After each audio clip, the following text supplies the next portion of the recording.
ভালোবাসা হয়, তাই তো তাবিজ নিয়েছি গলায়। তোর মতো পাগল দেখেছি কত, রাস্তায় ঘুরে শত শত।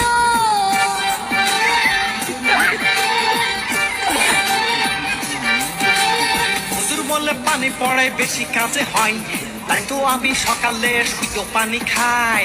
অল্প অল্প পানি পড়াই হবে না তো কাজ, আমি একটা যুক্তি দিয়ে দিত রাজ।